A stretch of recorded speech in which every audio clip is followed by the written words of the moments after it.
Le décrochage des bourses mondiales début février montre que la voie est étroite pour une reprise sans accident financier majeur. Nous avons eu en modèle réduit une répétition de ce qui pourrait se produire à beaucoup plus grande échelle une prochaine fois. Les signaux d'accélération des salaires aux États-Unis se sont transformés en anticipation d'accélération de l'inflation et de resserrement moins graduel de la politique monétaire. C'est précisément ce que craignent le plus les détenteurs d'actions aujourd'hui. Une remontée forte et durable des taux qui amènerait à réviser la valeur d'équilibre des marchés. Et c'est vrai que la bourse américaine est sur le fil du rasoir aujourd'hui. Elle est à des niveaux records, ce qui ne veut pas dire grand-chose en soi. Ce qu'il faut regarder, c'est la valeur des actions au regard du niveau des profits que dégagent les boîtes américaines, ce que l'on appelle le PER. Et là, c'est certain, la bourse américaine est bien dans une zone de risque à regarder les fameuses séries longues de Robert Shiller. Clairement, elle ne pourra pas poursuivre sa course en avant sans s'exposer à un risque d'accident, même si les cadeaux fiscaux de Trump favorisent les perspectives haussières de profit.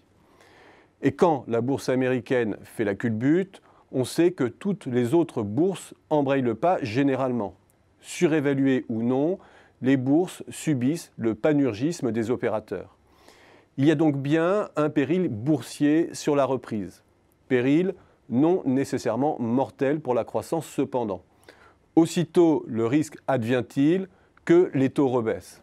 La reprise prendra un coup de froid, mais ce qui tue véritablement une reprise, c'est lorsque le krach se complique d'un credit crunch. Or là, on ne peut pas dire que les économies développées doivent leur croissance à un crédit débridé. Les conséquences pourraient donc être limitées. Ce n'est donc pas sur les bourses qu'il faut se focaliser aujourd'hui. Un régime de faible taux rend ces dernières instables, on le sait, hypersensibles aux moindres mouvements sur les prix et les taux. Mais c'est en même temps leur hypersensibilité qui protège les économies d'une remontée des taux puisque l'affolement des bourses tue dans l'œuf toute tentative de normalisation de ces derniers. Ce qu'il faut scruter avec attention, c'est la possibilité d'une sortie du régime de faible taux et de faible inflation qui prévaut dans les économies développées. Ce régime est maintenant bien ancré. Les phases de croissance produisent bien de légères accélérations des prix et des salaires.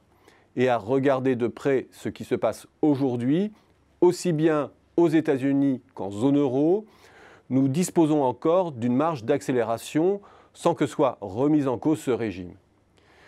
Les bourses y surréagissent, mais ce que l'on observe n'est pas encore, je le répète, de nature à requalifier un régime qui semble bien installé pour des causes qui ne doivent pas grand-chose au pilotage monétaire.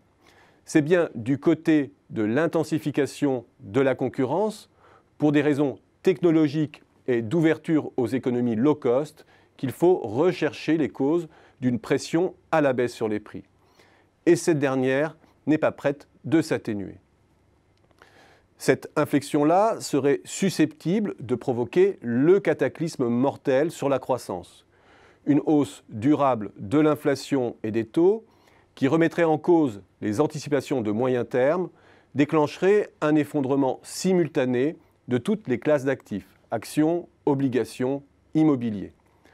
Pour l'instant, nous en sommes loin. Et pour l'heure, l'instabilité des marchés est plutôt l'antidote qui diffère ce scénario catastrophe.